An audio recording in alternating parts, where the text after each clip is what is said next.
Well, hello guys. This is it. Woohoo! Week 16. Um,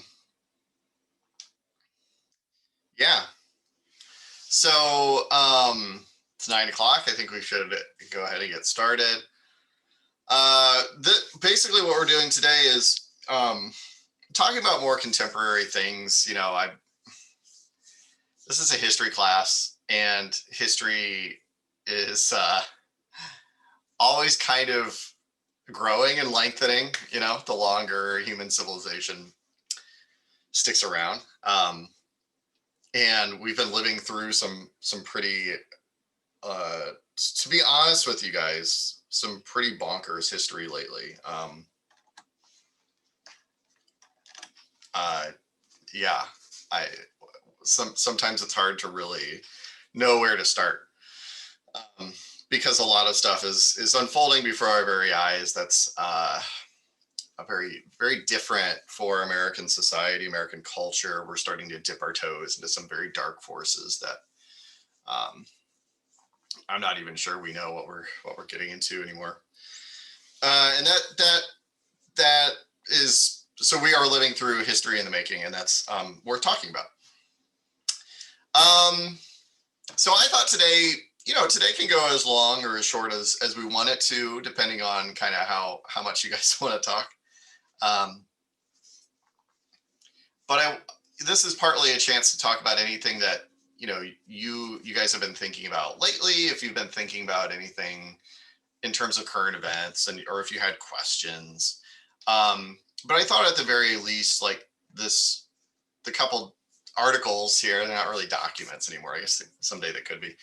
But the two articles give us a good jumping off point for discussing about two of the greater challenges that we're facing in the West and in the United States in particular too.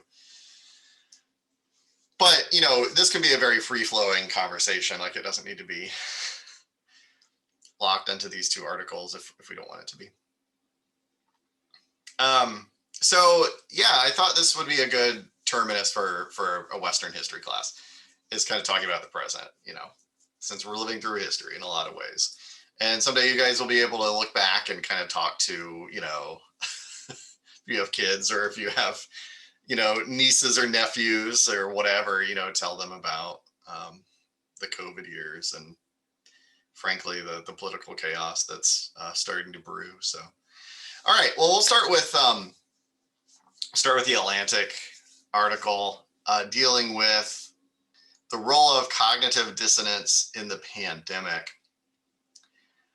Is this a term you guys have heard before? Cognitive dissonance. Has anyone heard that term before?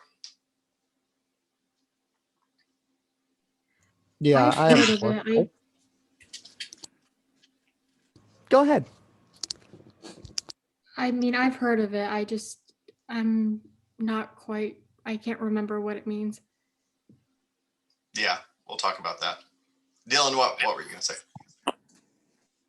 I was just gonna say it means like actively like denying what you're doing. It's like you kind of know deep in your mind that what you're doing is wrong, but you're just trying to make up excuses for it.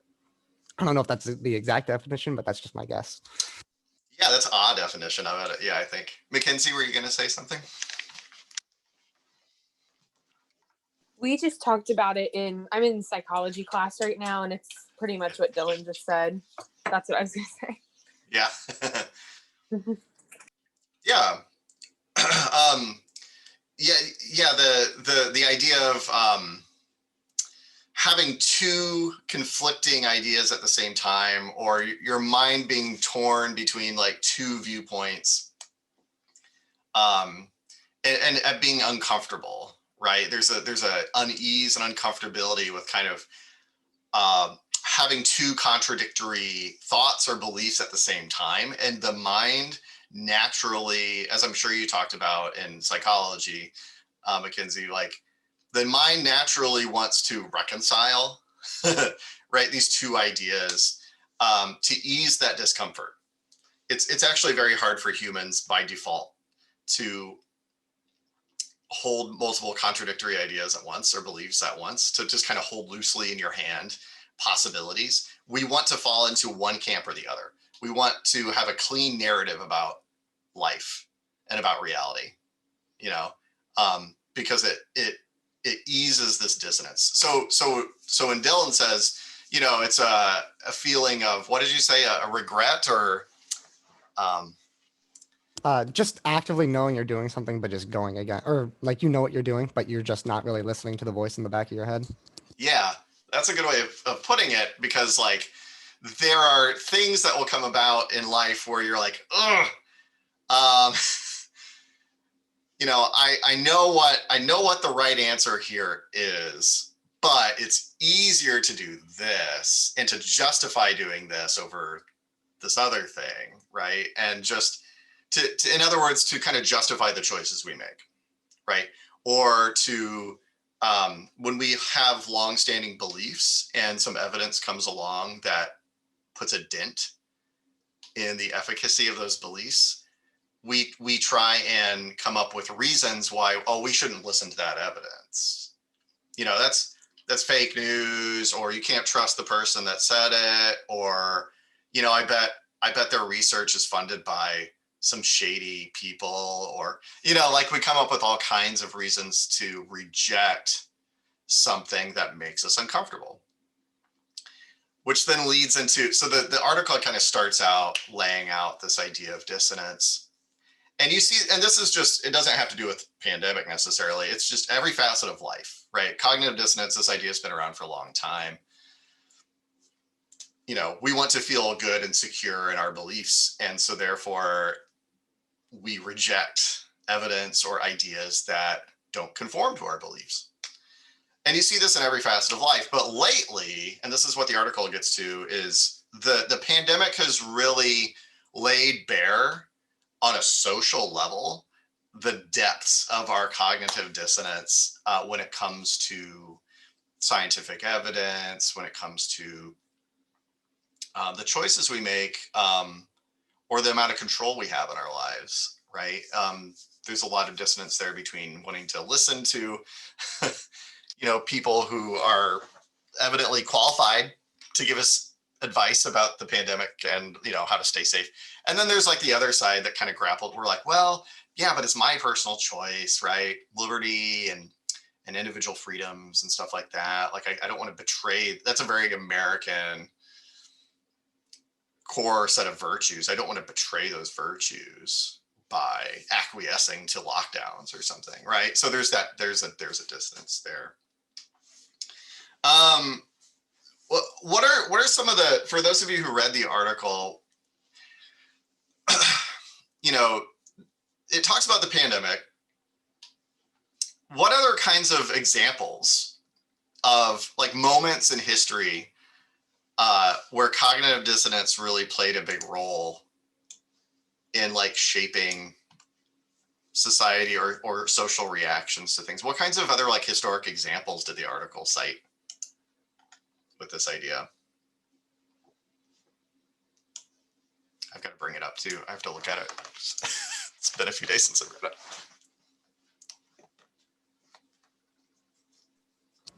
it. It says like smoking and especially like the German army and the Waffen SS. Yeah.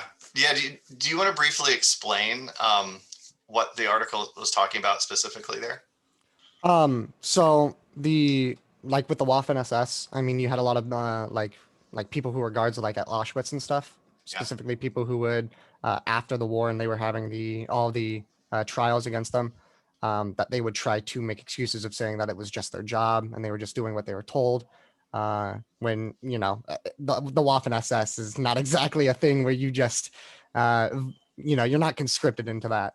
And then with like smoking, you know, you had it all through the 50s and 60s where a lot of people were starting to reveal evidence of smoking being bad, but people were actively being paid off by cigarette companies and stuff like that to just keep smoking and stuff, just keep doing it pretty much. Yeah, good. Yeah, thanks, Dylan. Yeah. So there's a couple of really good examples. The Holocaust is like a huge one where, you know, they were just normal German troops for the most part, committing these horrible acts of violence against groups of people, crimes against humanity. How do you reconcile that with following orders? And so when push comes to shove, people by and large will go along with authority figures and what authority figures say to ease that cognitive dissonance of what I am doing is actively wrong. Like it's morally wrong, ethically wrong. It's just reprehensible, but I'm going to get in trouble personally, if I don't follow orders. So it's actually very rare. Speaking of psychology classes, if you guys ever take a psychology class, there may be brought up this very famous experiment done by Stanley Milgram back in I want to say the 50s, possibly the 60s. Has anyone heard of the Milgram experiments? Yeah. Yeah. Do you remember what that entailed, Mackenzie, or do you want me to explain it? Is it where it's like the guys like sit in a row and they're like looking at lines? Is that what that is? And then they have to say like if it's, maybe this was another experiment they did, but like he like would answer wrong when he knew the correct answer, but the group was like, maybe that's something else. It might be something else, but that's Yeah. related. That's related to. It was like related to it. I can't think of it off the top of my head. Yeah, that's fine. Yeah, you've probably talked about. I mean, we talked about a lot of stuff. Yeah, it's the end of the semester. I mean, come on, Yeah. The Milgram experiments were kind of the famous one that he did was, there's a guy, like the test subjects are kind of brought into a room with like a panel full of buttons, and you push a button and it sends an electrical shock to another person in another room who is answering questions. If the guy in the other room gets the question wrong, you push a button and send an electrical shock to that person, and the shocks get ever more increasing in voltage and ever more painful. And so what the test subject doesn't know is that it's all fake. Like there's no one actually getting shocked, but they think that there is, right? They can't see the other room and see this guy supposedly hooked up to electrical wires and whatnot. So anyway, the test subject, it's basically an experiment to see how long a person will go inflicting pain on another person before they are ethically just done, before they're like, no, I'm not going to send any more shocks to this person. Like this is starting to hurt this other, because you can hear like screams and stuff from the other room. And they found that the vast majority of people will go almost the entire length of the shock. Like they'll push the very last button because an authority figure in the room is telling them it's fine. He's going to be fine. Just keep going. The person you're shocking they're not going to die or anything. This is just like, if you abandon the experiment, then all of our data is ruined. You got to keep going. And so the test subject, like anybody who's called in, will just follow the authority figure and keep inflicting pain on people if they're told to do so. And then there's a very like small group of people that just like quits the experiment. They're like, no, this is wrong. Right. So this kind of leads into this whole thing we're talking about, which is this dissonance. And, how do we reconcile conflicting ideas? How do we, like with the Waffen SS or with the smoking thing, it's like, how do we reject evidence or ideas that we know are harmful, but we also don't want to abandon our core beliefs, or we don't want to get in trouble. And this is like a really just like universal problem. I encourage everyone to look into the Stanley Milgram experiments just to see, because basically what Milgram wanted to do was explain how could the Holocaust happen? Why didn't all these German SS soldiers just walk away and actively be involved in the murder of 6 million Jews? Why did most of them just keep going and following orders? Well, cognitive dissonance. Like human beings are wired to do the thing that is easiest and simplest and causes us the least amount of stress and anxiety when it comes to our choices. So how does this all tie in? And the article mentions, like Israel and Palestine, which is like a big wedge issue. People are very, very split on that. It mentions, recent politics, followers of Donald Trump, and people wanting to justify the things that he says, even if they're just like not right. They will spin themselves in circles trying to justify, well, it's not so bad or whatever. Right. When it comes to the pandemic, do you think there's been any impact on like the cognitive dissonance of American society when it comes to the pandemic? Like, I don't know, where do you guys see this kind of idea tying into what's happened over the last year with us doing remote learning like this and all that? Like, or, I read this morning that about a quarter of the American population will refuse the vaccine. Like there's going to be like 25% of Americans who just won't get the vaccine. Why do you think that is? Like, what does that have to do with cognitive dissonance, and like, why are we here talking about this now? I just want to hear your thoughts on it, basically. I feel like that within this pandemic, there's a lot of cognitive dissonance about things like masking and the vaccine, like you mentioned. People have their reasons for it and their reasons against it. And if they don't like it, then they make up like reasons why. And it's like this back and forth thing. And the reasoning is just like, I don't know, it doesn't make a lot of sense, I feel like. And it just causes more arguments than it really needs to be. Yeah, it doesn't make a lot of sense, but it helps ease that dissonance, right? Yeah, Randall, go ahead. I agree with her on this because I agree with her on this one. Because what do they have against the vaccine? That makes no sense at all. They should be thankful for they're getting it. Well, that's the whole thing is,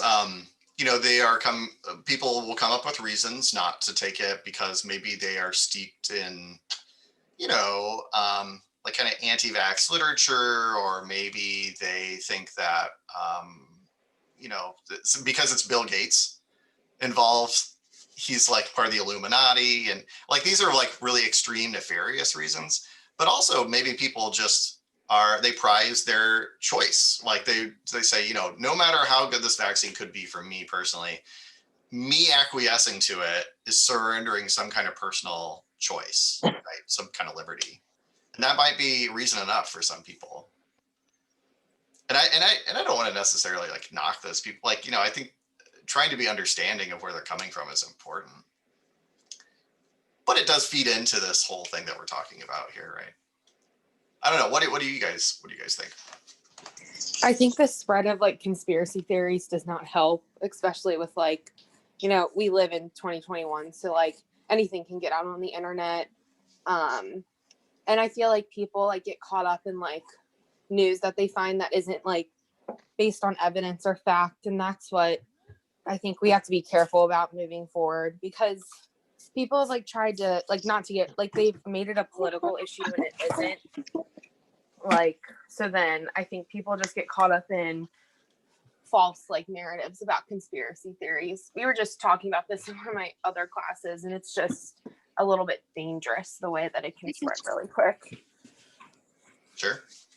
Yeah, we'll get to the conspiracy theory segment of this session here in a little bit. Yeah, any other thoughts on this? Like any other thoughts on the pandemic and sort of like seeing, different sides kind of wrestle against each other? I think that America, and I think a lot of other countries are like this as well. I mean, Britain is another good example, but I think America lets or encourages cognitive dissonance. I would say we look at like the unending wars, I would say. And how people, it's obvious to see how bad those wars are. It's very clear and simple to see that these wars have been going on for 30 to 20 years, pretty much, and nothing has come from them. Yet people still want, to send more troops, to do more things, to aggravate these countries more. When, what is it just going to solve? It's not going to solve anything. And I think you see the same thing with just other vaccines and things like that. I mean, or like seatbelts, I think is another prime example of that. Yeah. Because my dad told me that when seatbelts were first when they were first being, forced to be put in cars, a lot of people did not wear them. a lot of people refuse to wear them, and it's just I think it's just we encourage it a little bit just because we have that belief in our own freedom and our own, and Yeah. it's not it's hard to argue whether it's a good or bad thing without, I don't exactly know where to go from there, Yeah. Yeah. That makes a lot of sense. The seatbelt example is really, like all my life I've heard, and I finally like looked this up and fact checked it just a few years ago. That seatbelts actually cause more deaths than they prevent, right? Like I don't know if you guys have heard this before, but all my life I grew up in a very rural, like conservative area, just kind of like natural suspicion of like, government mandates and laws and stuff. And I always heard that, there's always somebody I had, I was a friend with, or like knew in school or something. It seemed like everybody had an anecdote where they knew somebody who was in a car accident, and if they got thrown free of the car, like they went through the windshield or something, and if they had been wearing their seatbelt, they would have died. So, like I don't know if that's anyone else's experience, but like I feel like I always heard stuff like that, like anecdotes always pertaining to like seatbelts and like how they're actually terrible for you, and it ends up not being true. But like those kinds of, anecdotal things are what people reach for to justify not wearing a seatbelt, right? Because they just don't want to wear a seatbelt. And yeah, and so you're right. I think what did you say at the beginning of that, Dylan? Like America is kind of an exercise in cognitive dissonance. Yeah, just because I feel like and again, I'm not saying it is a good or bad thing, but I think that that America, the freedom of speech and all of those things, like specifically, I think things like with communism and fascism, just how those things are allowed to openly be talked about when we actively know that they are very destructive things.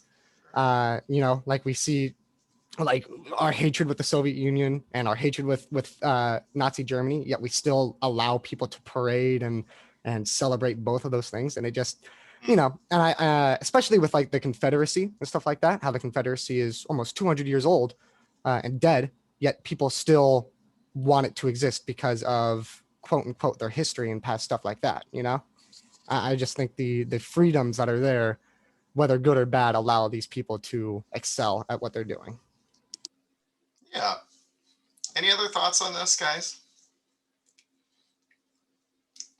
It's really good. Yeah, I think this article really helped me sort of understand why we keep going through kind of fits and starts of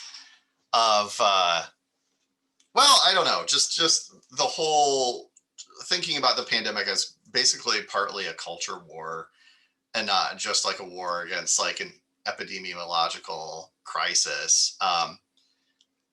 Helped me kind of understand and put things in a perspective of like what Randall said, like why are so many people rejecting the vaccine, or why do people want to seemingly not be all in with, if we were all on the same page, we could have crushed this thing really from day one, but we don't, because human beings just naturally we're not wired that way to all kind of operate as one big groupthink unit. And sometimes that's a good thing. Sometimes that's a really good thing. It's good to have diversity and dissent of different ideas. But when it comes to a crisis, an epidemiological crisis, perhaps sometimes it's better to recognize that we have these dissonances and we have these ways of justifying our choices that make us feel better. And that can be actually deadly, as it has in other parts of history, right? So anyway, I hope I hope this was helpful for you in terms of, I don't know, just this article is probably one that you could show just about anybody, and it would be fairly non-controversial, and give people, I think the more people understand about cognitive dissonance, the more we're aware of our own biases, the better we are off as a society and as individuals. So anyway, but let's move on to the other article, because this one, oh man, this was one of my favorite articles that I read of probably the last year or so. The game designer's analysis of QAnon. And I feel like it should not be a controversial or political statement to say that I am firmly not on the side of QAnon, right? Like this is a very, very crazy, dangerous conspiracy theory that so happens to be very much attached to, you know, a former political personality in the last president. And that may be unfortunate for a lot of people who are supporters of Trump, but are not QAnon believers because they often get kind of thrown into one bucket. Anyway, I hope it's not a controversial thing to say that your professor thinks QAnon is nuts and should not exist. Like the sooner we can dismantle this whole thing, the better. And I don't know how we do that, but it's actively harmful. But anyway, the perspective of this article is someone who has worked a lot in games and kind of video game and live action role play game theory. Look, I play video games. I don't do live action LARPing. I don't understand that. I barely do board games, so I'm coming at it from kind of a limited perspective. But for someone who like actively works in kind of the create your own adventure, I suppose, industry, for lack of a better term, he sees a lot of similarities with like his professional work and the attractiveness of a conspiracy theory like QAnon. And this is one of the best articles I've read in the last year. Helped me explain what gravitates people towards something like this, because I see it as nuts, but other people find a lot of satisfaction and fulfillment in being a part of QAnon. And that hadn't really ever crossed my mind. So what is kind of the main article, the main purpose of the article, or what's the main argument that he's trying to lay out here? Who wants to kind of summarize the main argument of the article?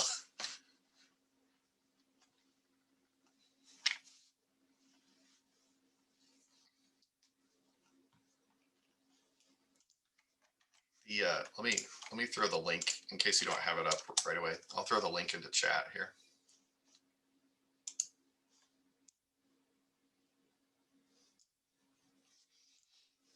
But yeah, but what's the article trying to say? Why are people kind of drawn towards QAnon?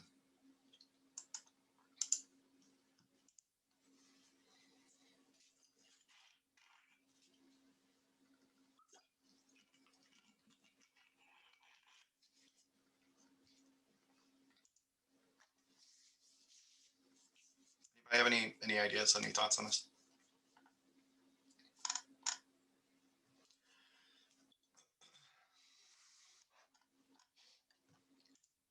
So I'll kind of goose us here a little bit. The article's from the perspective of a game designer, and the way that games encourage people to play is through kind of a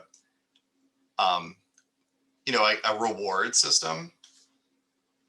So you start out, like, let's say you start out in, well, okay. Has anyone ever done like a panic room game or like a puzzle room game before?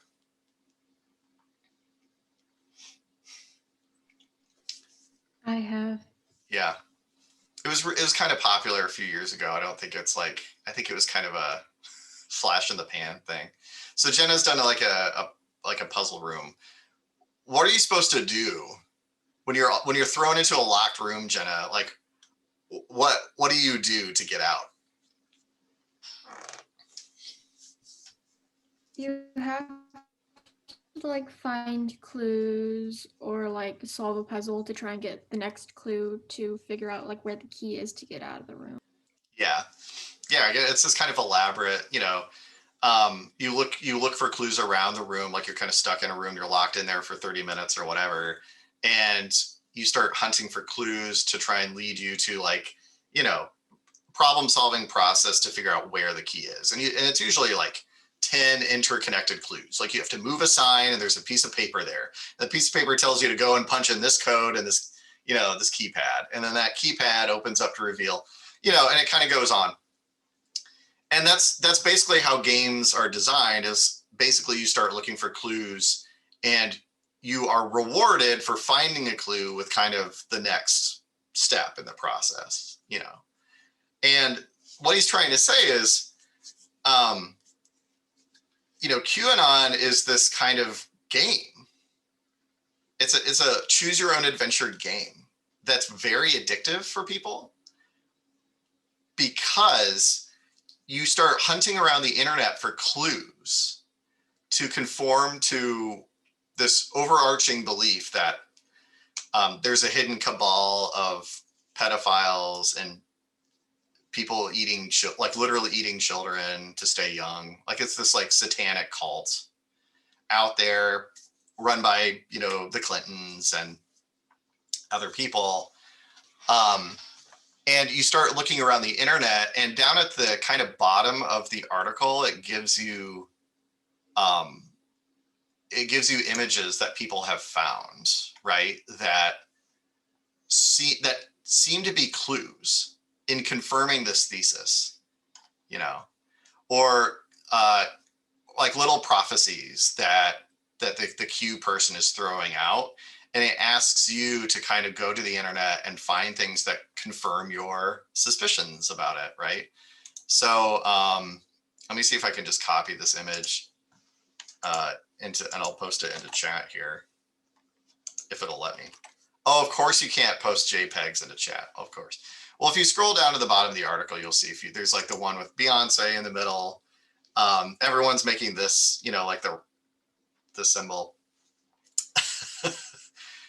And these are just like, the more that people, these kind of internet sleuths go out into the internet and find kind of out of context random images, the more of a seemingly evidentially based conspiracy they start to weave for themselves, right? They feel like they've actually found clues in a game. And this is an immensely rewarding, powerful, something goes off in our minds when we figure something out. We get this rush of dopamine, and we feel really good about our own selves. And that's basically what Q gets us to do, or gets its followers to do, is kind of be your own investigator and this own detective.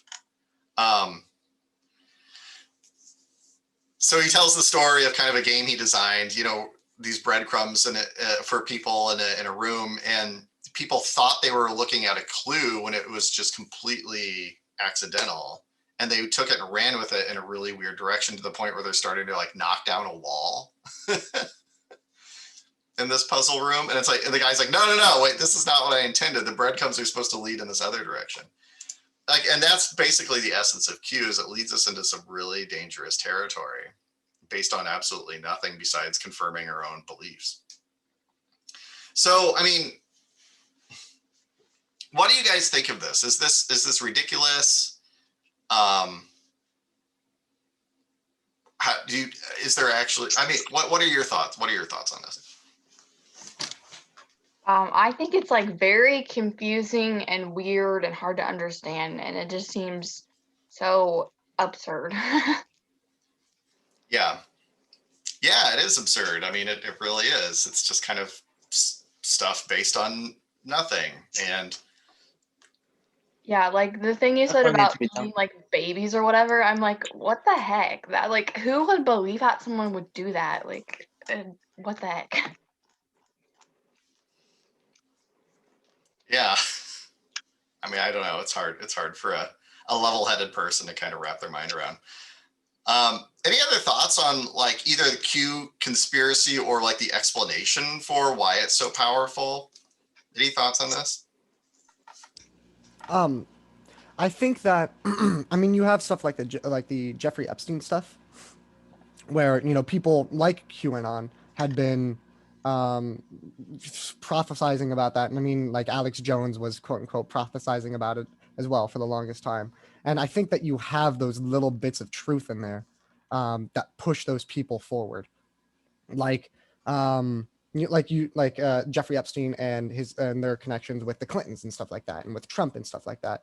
Yeah. And those things are so clear for people to see, where in reality they most likely didn't really interact that much, and they were just rich friends who just saw each other at rich occasions.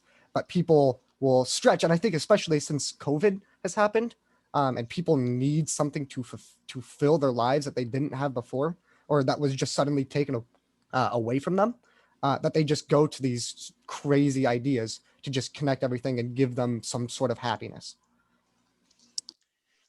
Yeah, you've talked about that before in past weeks, and that's something I think is really powerful. And that's front and center here is like probably something like the explosion of QAnon into the mainstream maybe wouldn't have happened if we all weren't locked in our houses and apartments and stuff for a while doing nothing but surf the internet. And like it swept up a lot of people that otherwise probably wouldn't have gotten, if they had been busy living their own lives, going to work and stuff, doing normal stuff, they wouldn't have fallen into this rabbit hole. And I think that's a really valid, very powerful explanatory device for what's going on. What's interesting is QAnon started back in like 2017, and it predated the pandemic by several years, and so it still has this. It exploded in the past year; it became kind of mainstream, but it still had that very attractive quality to it long before the pandemic, and so that's something else to consider too. Any other thoughts on this, or like just the nature of the conspiracy theory, or like why conspiracy theories have become more and more acceptable?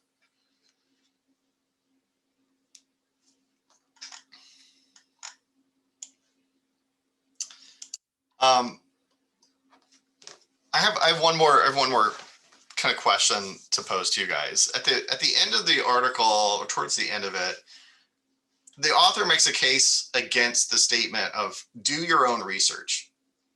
Kind of makes a case against this idea of doing your own research and calling it dangerous.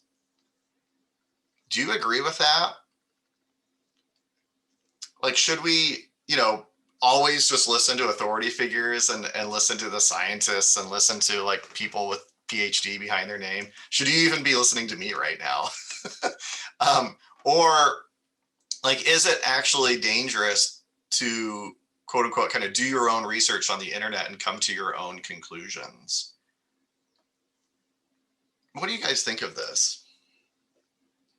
I would say like sometimes it's good, but like make sure you're like reading reliable sources and stuff, and getting accurate information. Maybe kind of like look at both sides of an issue and then kind of form your own opinion. But like I think it's good to listen to people in authority as well, because they might know more about it than you do. Like in this instance, we all come to this lecture to listen to you because you know more about history than we do, and you're kind of educating us. Yeah. And that kind of leads back to the cognitive dissonance thing, like you said, Lindsay. Like it's hard for people to look at two different or multiple perspectives of like the same issue. It's hard for people to make that cognitive leap to consider other viewpoints because we want to stay comfortable in our own little informational sphere, right? We want to stay comfortable in our belief system, and we don't want to challenge ourselves, and we don't want to be challenged by alternate evidence or things we already believe, things we don't believe that might be valid. That's where cognitive dissonance comes in, is like, wait, this is uncomfortable for me to consider that, actually this other political leader might have a really good idea. But if I if I say that he has a good idea, then I'm betraying my own tribe, like it's really hard. It's hard to get people to that point. And I fall into that trap too. If you're doing good research, then you should be challenging yourself and challenging kind of like your ideas and stuff. I don't know. Like I learned that when I took English composition doing research papers, that it's okay to challenge your own beliefs and, kind of change your mind sometimes too. I couldn't agree more. Excellent. Good. I'm glad you've come to that. Thank God, for college education that we're able to. You guys are the next generation of leaders and thinkers and innovators and stuff. And like, we need more creative thinking like that. We need more, a lack of like hubris and pride that says, like, I know what's right and wrong. It's like, yeah, don't be afraid to challenge yourself and be open to different perspectives, because that's everything. That's how we avoid falling into horrible conspiracy theory traps, or bad evidence about a pandemic or whatever. It's having that kind of balanced mindset is really key. Any other thoughts on this? Is there anybody in support for do your own research, come to your own conclusions? Not so much as a supporting it, but more so as a devil advocate. In my last class, my U.S. My U.S. history class, we specifically had touched on the subject of eugenics and stuff like that, and how it had been covered a lot in many universities. Crap, I can't remember. What's like the top university in America? I can't remember. Like Harvard? Harvard, yes. How one of the best Harvard professors at the time in the 1800s had covered eugenics and was in support of it. And I've thought of that before, where, well, what could be the eugenics of today? And I don't exactly know if there is like something like that, but I've always thought of it. Well, if we have people in the past who had the PhD, who were leaders, who were, people that we value today, like Winston Churchill, who, is a valued leader in Britain, but actively wanted to kill, people who he viewed as lesser people, it's just a very interesting thing to see how some people will look at those things, will see what the evils of the past have done and choose not to trust those people. So I can see where they're coming from. It's just, I think what Lindsay was saying is that you can only really tell, you can only really trust those leaders is when they are actively challenging themselves, like with what they're saying. Yeah, which is hard for them to do. It takes a big man or a big woman to own up to their own shortcomings and kind of be like, hey, this is my idea. Maybe it's not the right one. I'm open to other points of view.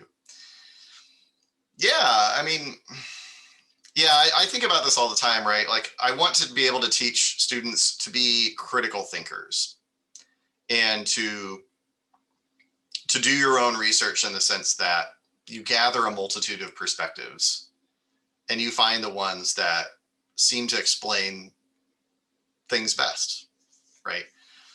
At the same time, what this article is saying is like, the dark side of that is when you tell people to be critical thinkers and do your own research, they find there's always the possibility of finding breadcrumbs that lead to really dark places, right? Where people construct their own realities, they construct their own alternate universes, and that's dangerous. And I don't know what the answer is. I don't know how to balance, like what you guys, like Dylan and Lindsay, are saying is, trying to find this kind of healthy middle ground. How do we do that? How do we encourage the people in our lives to, and that's all of us. I'm just, I'm thinking about it from the perspective of a history teacher, but for everyone, for all of us, how do we encourage loved ones to not just sit in front of their favorite like cable news channel 4 hours a day and just receive all kinds of one-sided, frankly, bad information? How do we encourage them to be critical thinkers and to be open to other ideas that are valid, just as valid, or more valid? And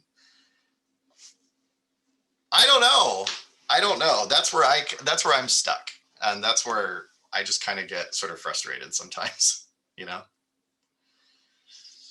because we probably all have that angry uncle or grandma or grandpa that sits in front of cable news, whether it's Fox or MSNBC or something like that, and just completely comes away with this warped view of the world, because they're fed a very narrow perspective, and that's not good. Like, overall, that's not good for the health of our civic life, our civic community, our democracy. That's not good. And I don't know what to do about that. I just feel like they get so angry and so mad about things because they're only kind of viewing the whole one side issue. They don't think about the other side, and they can't find that common middle ground, and they don't understand how to respectively disagree. I think it's always just attacking and not listening and, challenging the other side. It's more of just like, I don't agree with you, blah, blah, blah, blah, blah. But in reality, they should be kind of listening to each other, challenging the thinking about it and, just being respectful. Like you can disagree with someone, but like be respectful about it. Could not agree more, 100%. We are losing the ability to respectfully disagree with each other and to challenge each other and push each other to consider other things. It's polarization is a word you may have heard to describe our kind of political life in America. If you haven't heard it yet, you're going to, but hyperpolarization of American politics is really bad. It's really bad, and it's not good long term. Because people will justify all kinds of terrible things if it means acting in the cause of what they think is right, and we've started to see that just in the last year, and that's generally not good. So yeah, I agree. If I could like wave my magic wand and solve like any one problem in American discourse, it would be to get rid of cable news. Like, because it's a poison in the veins of the American body politic, where we're kind of conditioned just to like yell and interrupt each other and just like not respectfully disagree at all. That's kind of my soapbox that I've been on for a few years now. All right. Well, anyway, it's about time to wrap up. Any other thoughts or comments on this whole thing? Well, the final exam. Just a second. Sorry, the final exam? Yeah. Yeah. So yeah, it's up. You can take it anytime. It's at the very bottom of the modules page. It's just like the other exams we've taken. It's not cumulative. Okay. It's only covered the last 5 weeks of the class. It's open book, open note, like everything else. And you can take it anytime. You just have to be done with it by next Wednesday. How many questions? There's like 10 multiple choice, true, false, and then 2 short essay. It shouldn't take you super long. Okay, it's an open book and notes book. Which notes? Absolutely. No curveballs. Which kind of notes? Yeah, no change here. You can use anything, any of the documents we've read, any of the, anything from your books, any notes you've taken. It's all fair game. And the page numbers for the book? Just look on the syllabus, because we're looking at weeks 11 through 16. Weeks 11 through 16. Yeah. That's what's going to be on. That's what's on the exam. Week Yep, 11 and week 12. Yeah, the last 5 weeks of the class, right? Just the 2 weeks, week 11 and 12. No, 11 through 16. 11 through 16. Okay, all right. Yeah. So that's up. That you guys can take that anytime. Thank you guys. You've been an excellent group. It's been a lot of fun to talk to you guys every Tuesday through Friday this semester. It certainly helps make my semester better to see you guys at 9 o'clock every day. That's been great. So thank you for being awesome and intelligent and fair thinkers, and it gives me hope. It warms my cold, dead heart to see young people just be awesome like this. So okay, which books is it? Is it the Perspective from the Past, or is it the Western Civilization book? Most of the final is going to come from the textbook. One that says from the past, or No, Western Civilizations. The okay, textbook. okay, just making sure. Yeah. All right. Well, thank you guys. I gotta go now. I have a child I need to take care of. Thanks for being awesome. Have a great finals week and everything. Good luck with everything. Thank you for all Thank you've you. done this semester Thanks. for us. Yeah, thank you very much. Yeah, thanks. You're welcome, guys. Thank you. I'll see you later, hopefully. Thank you. Thank you. Bye. Bye.